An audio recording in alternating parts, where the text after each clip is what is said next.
Good day and welcome back to another DBZ Dokkan battle video. In this video we're going to be taking a look at the split into good and evil Majin Buu good, Majin Buu pure evil exchange / transformation unit that recently got the Extreme Z Awakening on DBZ Dokkan Battle Global and JP at the same time.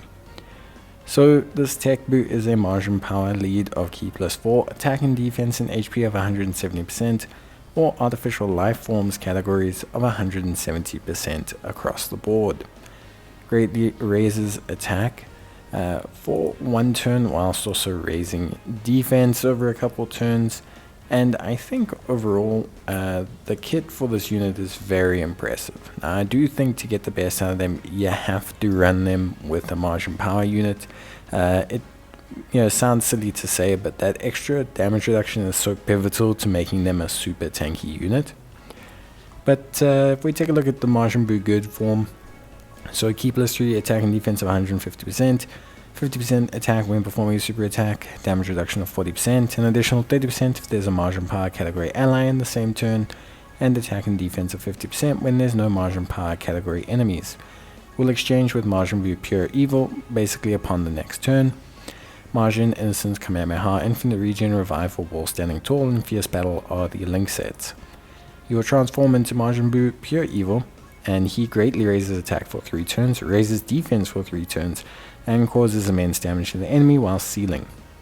Ki +3, attack of 200% and defense of 150, 70% attack when performing a super attack, reduces damage received by 40%, reduction in damage by an additional 30% when there's another Majin power category ally in the same turn, attack and defense of 50% when there's no Majin power category enemies, and a great chance of stunning the attacked enemy. Has a high chance, 50%, of evading the enemy's attacks. Then you get the TEQ Super Buu. Massively raises attack for 3 turns, greatly raises defense for 3 turns, causes immense damage to the enemy, and seals super attack.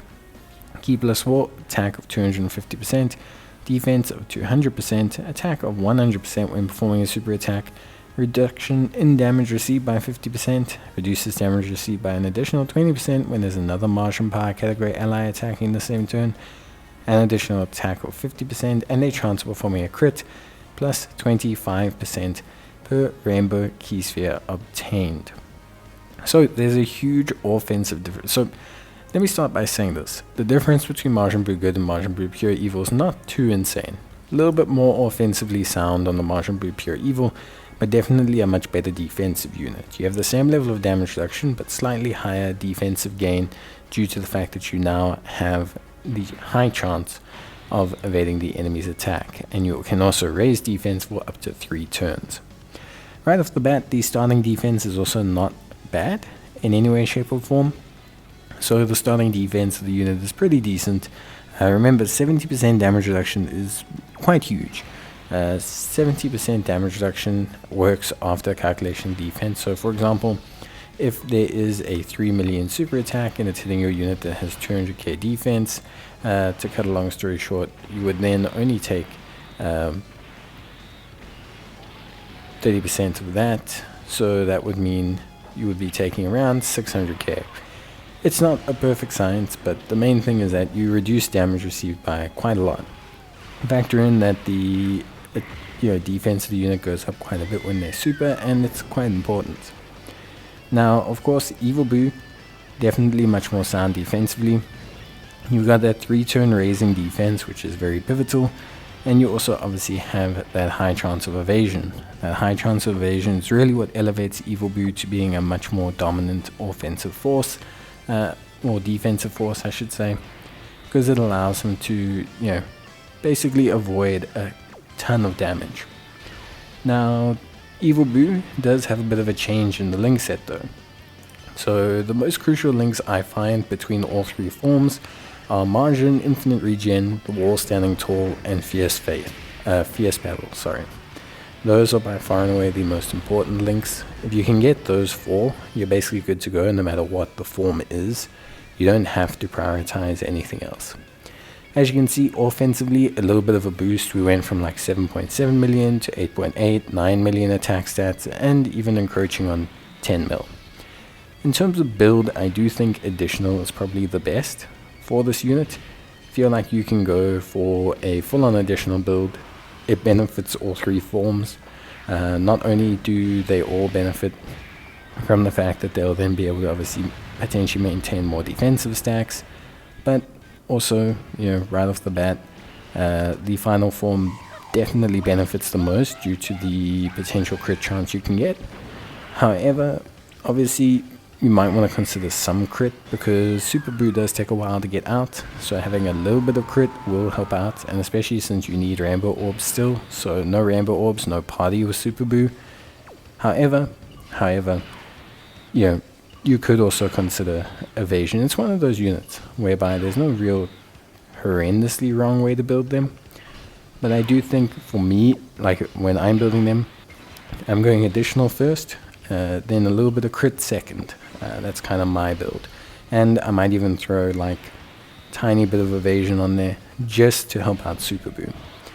Now Super Buu is a very interesting concept for a unit. So Super Buu, is definitely far more offensively orientated than the other ones. Defense doesn't go up that much. You actually have the same level of damage reduction, just a slightly higher starting damage reduction, which means you may then not need a Majin Power unit. But defensively, it doesn't go up hugely. You're going to go from like 300,000 to like 420, 440,000. This is a unit with a dupe. So you're not going to be going to like huge, insane levels of defense. Very decent starter turn levels, like a 100k shift, like a 25% shift. But nothing insane. Like you're not doubling your defense or anything.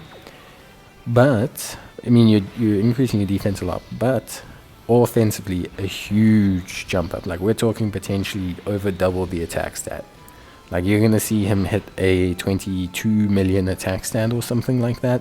And a lot of that is vastly down just due to the, sheer change in offense. Because you're getting 25% crit chance per, like, Rainbow Key Sphere, but you're also gaining an additional attack of 100% when you are getting a Rainbow Key Sphere, essentially, because of how it works, because it's multiple plates. Each Rainbow Key Sphere you obtain is giving you an extra 50% on the one you get before.